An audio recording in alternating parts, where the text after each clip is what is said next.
नमस्कार दोस्तों, welcome to true trader community. तो कैसे हैं आप सब। आज निफ्टी ने एक और लाइफ टाइम हाई बनाने की कोशिश तो करी है, लेकिन वो उससे हुआ नहीं क्योंकि उसके पास इस रेंज में अच्छा खासा शॉर्ट सेलर बैठा हुआ है।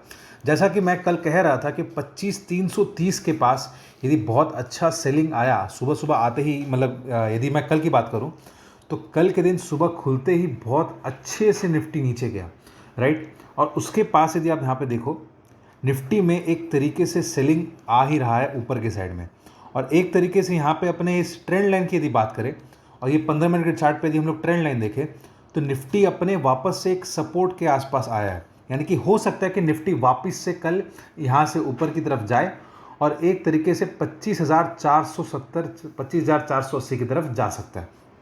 तो निफ्टी में हमारे पास ये जो रेंज है ये एक सपोर्ट का काम कर रहा है। यहाँ से निफ्टी वापस से ऊपर जाएगा और ये कहाँ तक जा सकता है, 25,480। ठीक है, ये इसका प्रिसाइज मूव है। अब यहाँ से हो सकता है वापस से निफ्टी नीचे की तरफ आए और यहाँ पे निफ्टी एक बार के लिए वापस से सपोर्ट ले।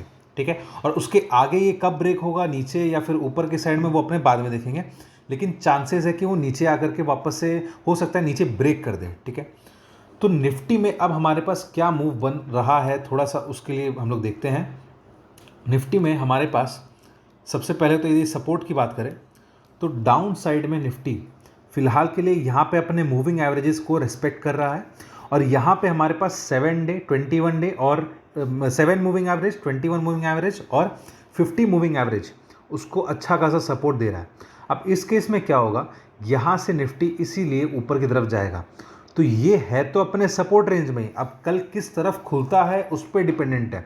यदि मान लो मेरा एक्सपेक्टेशन ये कि कल निफ्टी ऊपर की तरफ गैप अप ओपनिंग देगा, ठीक है, तो उस केस में क्या होगा, हमारे पास गैप अप ओपनिंग के बाद यहाँ पे हमें मौका मिलेगा ही नहीं, और हो सकता है गैप अप ओपनिंग के बाद एक बार प्रॉफिट बुकिंग आए और वो सिर्फ और सिर्फ यहाँ तक आए, मतलब लगभग 25,280 तक आए और उसके बाद वहाँ से वापस से रिवर्सल ले ले, राइट। तो अब इसका मतलब क्या होता है कि निफ्टी में हमारे पास अभी ये, क्योंकि ये सपोर्ट जोन में है, तो अप साइड के टारगेट्स हमारे पास कल के लिए क्या निकल कर आ रहे हैं। अप साइड में हमारे पास 25,330, ये जैसे ही इसको क्रॉस करेगा यहाँ पे, क्योंकि रेजिस्टेंस है, तो जैसे ही इस लेवल को क्रॉस करेगा तो निफ्टी में हमारे पास सबसे पहला जो टारगेट होगा वो होगा 25,410, और उसके ऊपर यदि जाता है तो 25,460। ठीक है, या 480 कर दो, कोई दिक्कत नहीं है, वो 20 एक पॉइंट आपको अपना खुद का दिमाग लगाना होगा। तो यहाँ पे हमारे पास निफ्टी में कल के लिए फ़िलहाल के ये टारगेट्स आ रहे हैं, लेकिन सपोज करो यदि इसका चांसेस नीचे जाने का यदि ज़्यादा बन गया तो इन दैट केस वो कहाँ तक जा सकता है। यदि उसने ये ट्रेंड लाइन ब्रेक किया तो उसका जो नेक्स्ट इमीडिएट सपोर्ट है वो आपका 25,210 है। यहाँ पे आप जैसा कि देख सकते हो, यहाँ पे 25,210 का एक मूविंग एवरेज है 15 मिनट के चार्ट पे, तो इन दैट केस हो सकता है कि वो यहाँ पे आए। ठीक है, और यदि मान लो इसको भी ब्रेक करता है, क्योंकि ये इतने दिनों से चढ़ रहा है, इसको यदि इसको भी ब्रेक करे तब हम लोग देखेंगे कि वो और नीचे की तरफ जाएगा, और वो कहाँ तक जा सकता है, वो और नीचे की तरफ में 25,100 के पास जा सकता है। अब यहाँ पे आप यदि देखो तो निफ्टी ये इस ट्रेंड लाइन को, इस केस में इस ट्रेंड लाइन को ब्रेक तो करा था, लेकिन यहाँ पे उसने सपोर्ट लिया क्योंकि वहाँ पे उसका एक मूविंग एवरेज था, और वो वहाँ से वापस से एक बड़ा ग्रीन कैंडल दिया, राइट। तो ये है आपका पूरा निफ्टी का कल का एनालिसिस, और हो सकता है कि निफ्टी एक बार अपने नीचे के लेवल को टेस्ट करे। कौन से लेवल को, अपने सपोर्ट को, अपने मूविंग एवरेज को। ये हो गया आपका पूरा निफ्टी का एनालिसिस। अब हम लोग चलते हैं बैंक निफ्टी पर। बैंक निफ्टी में हमारे पास अगेन आज देखा जाए तो डेटा बहुत अच्छा बना हुआ है। डेटा आज बैंक निफ्टी में, क्योंकि सुबह से देखा जाए तो बैंक निफ्टी वापस से अपने उसी रेंज में घूम रहा था। आप यदि 15 मिनट के चार्ट पे देखो, 15 मिनट के चार्ट में बैंक निफ्टी एक वापस से उसी कंसोलिडेशन जोन में था, और वो जोन क्या है, वो जोन है हमारे पास 51,500 और नीचे में 51,300। अब उसमें बीच बीच में मतलब वो 450 से ही घूम जा रहा था और नीचे में 350 से ही घूम जा रहा था, वो एक अलग चीज़ है। लेकिन टुवर्ड्स दी एंड यदि आप देखो तो बैंक निफ्टी ने अपने अपर रेंज को तोड़कर वो 690-700 के आसपास गया, और वहाँ से थोड़ी profit booking towards the and I, क्योंकि एक तरीके से देखा जाए कल क्योंकि बैंक निफ्टी की एक्सपायरी है, तो यहाँ पे शॉर्ट कवरिंग तो आएगी। शॉर्ट कवरिंग आने के बाद कुछ लोग उसको अच्छा मूव देकर एक प्रॉफिट बुकिंग करेंगे ही करेंगे, जो छोटे ट्रेडर्स होते हैं। ठीक है, तो इसीलिए अब हम लोगों को कल ये देखना होगा कि क्या कल बैंक निफ्टी इस जो ब्रेकआउट को दिया है वो उसको सस्टेन कर पाता है कि नहीं कर पाता है। ऐसा मैं क्यों बोल रहा हूँ, क्योंकि यदि वो सस्टेन करता है, एक तो इसका टेस्ट इसीलिए होगा क्योंकि सस्टेन करने के लिए उसको वापस से ऊपर जाने के लिए एक तरीके से यहाँ पे कंसोलिडेट करना ज़रूरी है। ऐसा मैं क्यों कह रहा हूँ, देखो कितने दिनों से बैंक निफ्टी 51,500 के पास चल रहा था, वहाँ पे उसका रेजिस्टेंस था।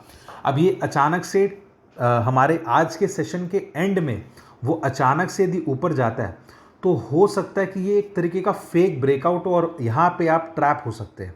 तो यहाँ पे आपको ट्रैप नहीं होना है। यदि मान लो बैंक निफ्टी वापस से 51,500 तोड़ देगा तो ये एक तरीके का ब्रॉडर रेंज और बना देगा और ऊपर में हमारे पास अगेन जो नेक्स्ट रेजिस्टेंस मिल जाएगा वो 51,700 का रहेगा। ठीक है, तो ये आपको एक चीज़ का ध्यान रखना है। अब ये डिपेंडेंट है कि कल बैंक निफ्टी कहाँ खुलता है और कहाँ से सपोर्ट लेता है। ठीक है, तो एक तरीके से आपको समझ में आएगा कि बैंक निफ्टी में हमारे पास ऊपर का रेंज क्या है और नीचे का रेंज क्या है, राइट।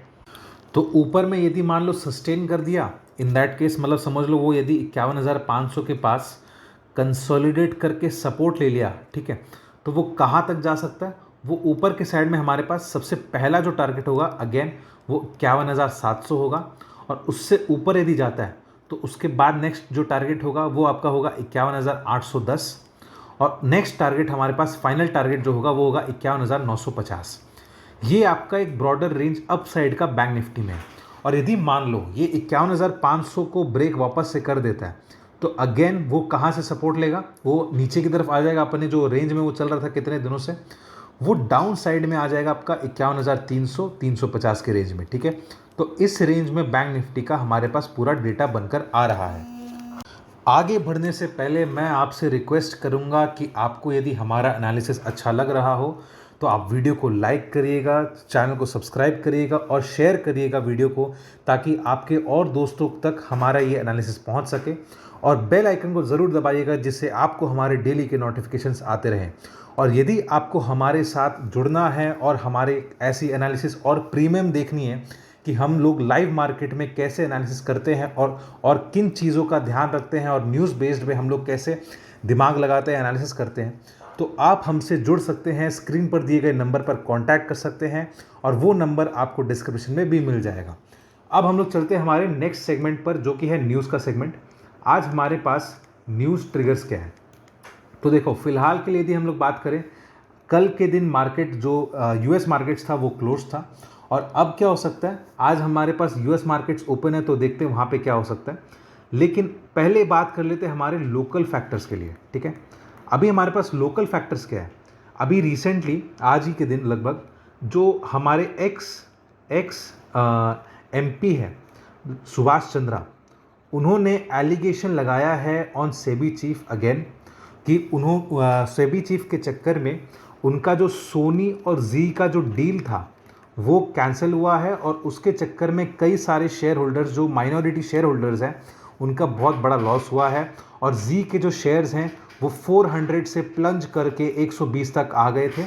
और उसके चक्कर में हो सकता है कि जो हमारी सेबी चीफ है उनके ऊपर जो एलिगेशंस अभी लगातार जो लग रहे हैं, जैसे कि अभी रिसेंटली आपको जैसे पता है हिंडनबर्ग जो था वो आपके अदानी के चक्कर में हमारे सेबी चीफ पर एक एलिगेशन लगा रहा था कि उनको एक तरीके से ब्राइबरी मिली है। और दूसरा अभी एक और रिसेंटली न्यूज़ कांग्रेस ने प्रेस कॉन्फ्रेंस की थी कि आईसीआईसीआई ने सेबी चीफ को एक तरीके से हायर करके या फिर उनको ब्राइबरी दी है, जो रिटायरमेंट होने के बावजूद उनको आईसीआईसीआई ने पे किया था 12 करोड़ रुपीस, लेकिन उसके रिस्पॉन्स में आईसीआईसीआई ने कहा कि ऐसा कुछ नहीं है।